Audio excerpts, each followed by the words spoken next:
성목요일입니다. 가톨릭 문화원에서 보내온 묵상에 있는 그림을 보면서 문득 이 그림에 대한 짧은 묵상을 생각하게 되었습니다. 그러면서 몇 가지를 덧붙여서 성삼일과 성목요일의 의미를 같이 나누면 좋겠다는 생각으로 이어졌죠. 짧게 나누어 봅니다. 삶이 담긴 전례력을 따라가면서 구원사의 핵심을 이루는 주님 순환과 부활의 의미만이 아니라 그 시간의 흐름을 좀 더 구체적으로 그리면서 따라가게 됩니다. 오늘날 달력의 날처럼 0시부터 24시까지의 시간 안에서가 아니라 그 당시의 날짜 계산처럼 하루가 전날 해가 지고 별이 보이기 시작하는 순간부터 다음날 별이 보이는 순간까지라고 보면 주님 순환으로부터 부활을 향하는 연속성 안에서 순환주간 성삼일 하루하루의 의미가 더 선명하게 보입니다. 사랑의 구원을 향한 사랑을 보여주고 표징을 세우신 순환 전날 성목요일. 체포, 판결, 십자가의 길, 십자가 죽음, 무덤에 놓이시기까지 순환의 날인 성금요일. 그리고 무덤의 시간 성토요일. 예수님께는 죽음의 안식이자 처형한 이들에게는 시신을 잃지 않도록 무덤 밖으로 깨어 지키는 시간. 제자들에게는 구원자에 대한 희망이 무덤에 묻힌 시간이었죠. 부활 성야, 주님의 부활을 알게 되기까지의 무덤의 시간. 순환과 부활을 기억하는 것이 구원사의 중심이면서 신앙의 근원이지만 성삼일이 자리 잡기까지 그리고 그 의미가 오늘날의 형태로 남기까지에도 변화가 있었습니다. 역사적인 변화를 보는 것도 의미가 있겠는데요. 초대교회에서는 하루 주님 순환하시고 돌아가신 날을 특별하게 기억했었죠. 그리고 부활을 경축했습니다. 4세기에 들어서면서 암브로시오 성인이 성삼일의 개념을 언급하고 그 제자인 아우구스티노 성인이 신학적으로 그 의미를 심화했습니다. 그리고 고대 후기에 들어서면서 주님의 순환과 죽음이 부활과 함께 당연히 구원사 안에서 동전의 양면과 같은 것이며 그래서 성삼일이 하나로 관통하는 전례라고 이해하게 되었습니다. 하지만 황제권과 교황권이 나뉘어 싸우고 동서교회가 나뉘고 이슬람의 침공에 대항하는 십자군 전쟁이 있기까지 격변기 중기죠. 중세의 혼란과 고통 속에서는 동전의 양면과 같은 주님 순환과 부활의 의미를 지닌 성삼일보다는 한편으로는 사랑으로 인간이 되어 오셔서 순환 받으신 예수 그리스도의 순환 묵상에 더욱 집중하면서 다른 한편 부활을 또한 독립적으로 강조하게 되었습니다. 그래서 화면 그림에 보이는 것처럼 부활을 둘러싼 이중의 성삼일을 경축하게 되었죠. 곧 성목요일부터 성토요일까지 주님의 순환을 기억하는 순환의 성삼일과 부활주일부터 부활화요일까지 부활을 기념하는 부활의 성삼일입니다. 아직도 수도원이나 기독교 국가에서는 성탄과 부활, 성령 강림 등 대축일에는 이틀을 공휴일로 경축하고 있는데요. 16세기 트리엔트 공의회까지 그 시기까지도 부활 8부 축일에서 월요일과 화요일은 공식 휴일이면서 다른 날보다 더 높은 위치에 있었습니다. 독일에서는 아직도 성금요일과 부활 월요일이 국정 공휴일인데요. 원래 휴일이었던 부활 화요일이 휴일에서 제외된 것은 19세기 후반에 이르러서였죠. 그 시기 계몽주의와 세속화의 흐름에 따른 것이었습니다. 20세기 초 1920년대인데요. 전례개혁운동이 일어나면서 고대로부터 이어오던 원래 성삼일의 의미를 되살리려는 움직임이 커졌고요. 이를 바탕으로 비오 12세가 1951년 부활 전례를 그리고 1955년과 56년 성주간 전례를 확정하면서 오늘날 성삼일 전례가 정해졌습니다. 생각보다는 굉장히 최근의 일이죠. 그 안에서 오늘 성목요일 녹색 목요일이라고도 하는데요. 이 성목요일은 부활을 향한 회개와 보속의 시기, 사순절의 마지막 날이면서 순환이 시작되기 전 제자들에게 봉사하는 당신의 사랑을 보여주고 이별 뒤에도 당신이 현존하는 곳, 늘 함께 할 수 있는 선물을 주신 날입니다. 7월 말경부터 성금요일 전날인 성목요일이 휴일로 선포되면서 기도하는 날이 되었다고 하죠. 전통적으로 사순절 마지막 날인 성목요일은 신자들에게는 빚진 사람들이 세금과 이자를 갚고 자유민이 되는 날이자 사순절 동안 공적으로 참회와 보속을 해야 했던 죄인들에게는 다시 공동체에 받아들여지는 날이기도 했었습니다. 이 죄인들, 울고 있는 사람들이란 옛 독일어 발음 그리넨으로부터 녹색 사람들 그리넨이라고 불려지게 되었는데요. 그래서 오늘날 그 성목요일을 녹색 목요일이라고 이야기하기도 합니다. 슈파이어 주교자 성당 어느 사제의 회계장 기록에서 알려진 것이기도 한데요.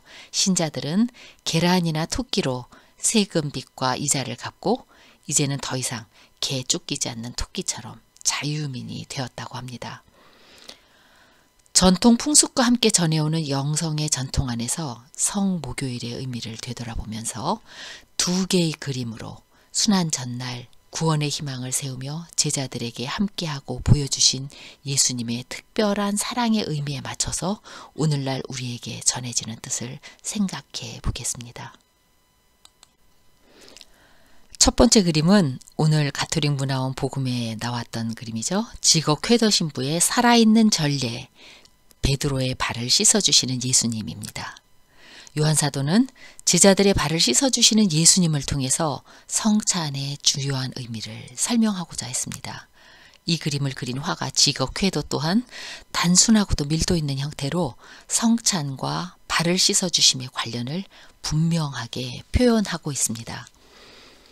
베드로를 비롯해서 제자들의 발을 씻어주심으로써 당신의 사랑을 보여주신 것처럼 식탁 위에 쪼개어져 있는 빵과 많은 포도송이를 짜서 만든 포도주로 채워진 잔 또한 예수님의 극진한 사랑을 표현하고 있습니다. 예수님께서는 이렇게 딱딱한 의식이 아니라 살아있는 전례를 원하셨던 거죠. 주님께서 바닥에 내려 죄진 인간 앞에 무릎을 꿇고 종들이 하신 일을 수행하고 계신 겁니다.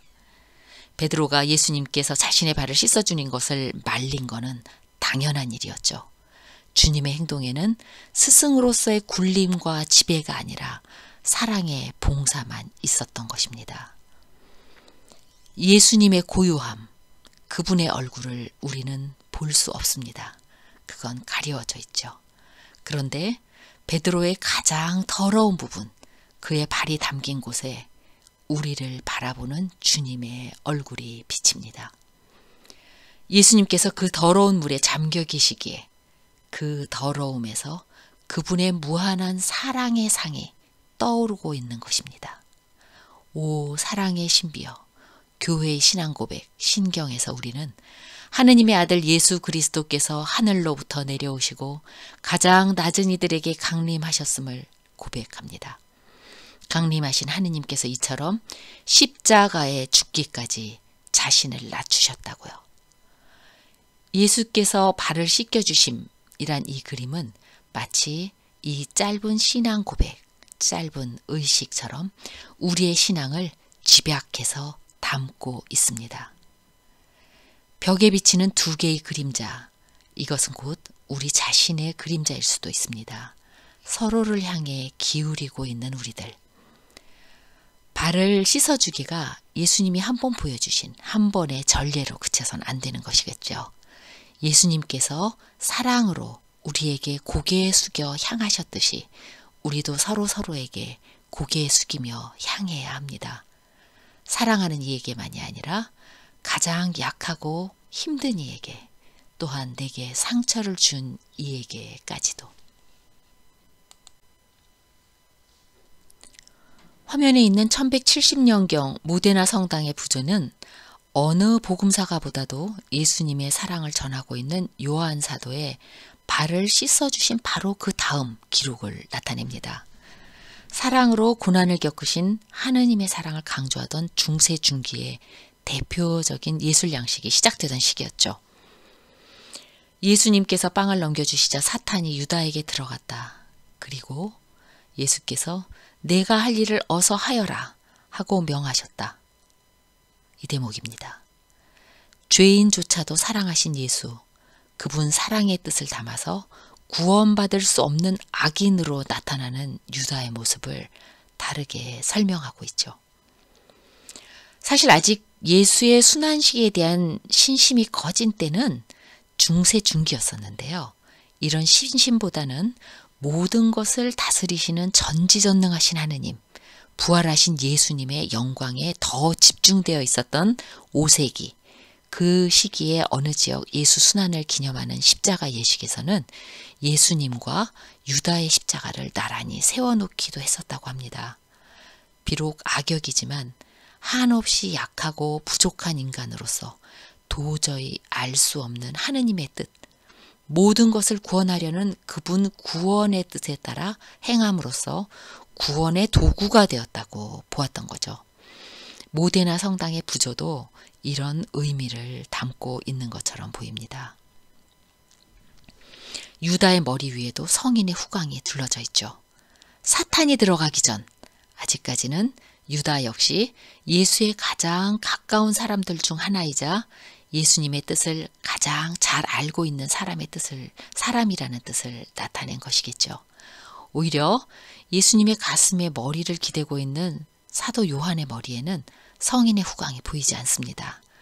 가장 사랑받았던 어린 사도, 이 순간까지 그는 아직 인간 예수의 따뜻한 마음에 잠겨있는 상태라고 보았던 것인지, 이미 예수님의 마음과 하나 되어 있다고 보았던 것인지, 그것은 그냥 가늠해 볼 수밖에 없는데요.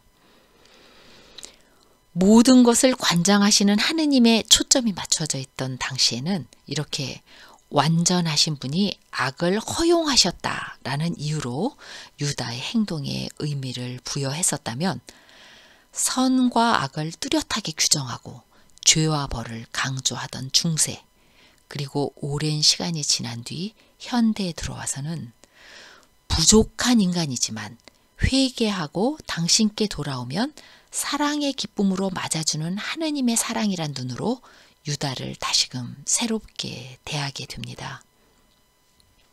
당시 시대적인 배경의 한계를 지니고 있던 인간 유다의 눈으로 보는 거죠.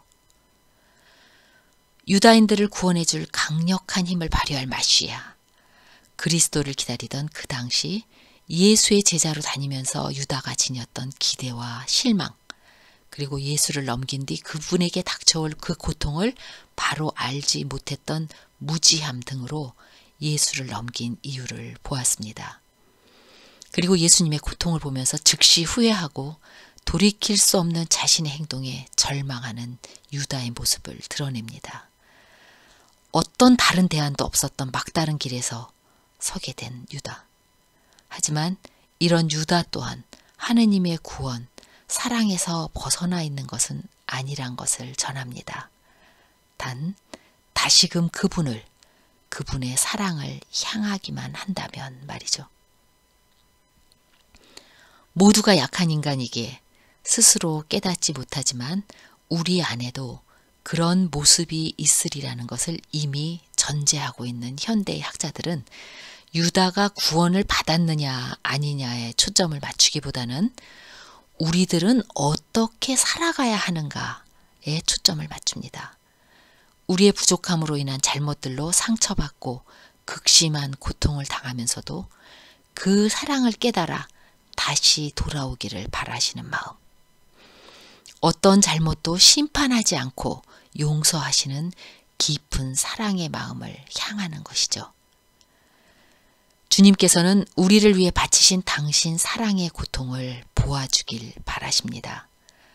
판단의 잣대를 다른 이들에게 들이대며 심판하기보다는 우리 자신의 삶이 주님의 사랑을 향하기를 바라시는 거죠. 선한 뜻으로 행한 것들도 인정하지 않고 받아주지 않는 현실에 실망해서 돌아설 것이 아니라 악이 넘쳐나도 세상 구원을 바라시는 주님의 사랑을 향하라는 뜻입니다. 프란치스코 교황님께서도 계속해서 이렇게 전하고 계시죠. 인간이 만든 죄로 많은 이와 자연이 고통받고 있는 오늘날, 특히 코로나 바이러스로 고통과 두려움이 커지고 있는 시간에 그래도 우리와 늘 함께 하시며 모든 것을 함께 하시는 주님의 사랑을 향할 때 우리는 이 모든 것을 극복하고 새로운 길을 찾게 되리라는 희망을 강조하고 계십니다. 이렇게 볼 때 유다를 향하고 있는 예수님의 그림은 오늘 현대의 새로운 의미를 담아서 우리의 신앙을 일깨웁니다. 사랑으로 고통의 길을 가신 그분에게, 늘 당신을 향하기를 바라는 그분에게 과연 나는 무엇을 하였는지. 그림에 붙여둔 가사처럼 성목요일, 많이 알려지고 연주되는 후기 낭만파 작곡가 안톤 브루크너의 예수 순환곡은 올리브 동산에서 예수의 마음을 노래하며 또 한 번 같은 물음을 던집니다. 너는 나를 위해 무엇을 하였느냐? 가사를 새겨보면서 주님의 사랑 안에서 나는 그분을 따라 그분을 위해 무엇을 하였는지, 무엇을 해야 할 것인지 생각해 보세요.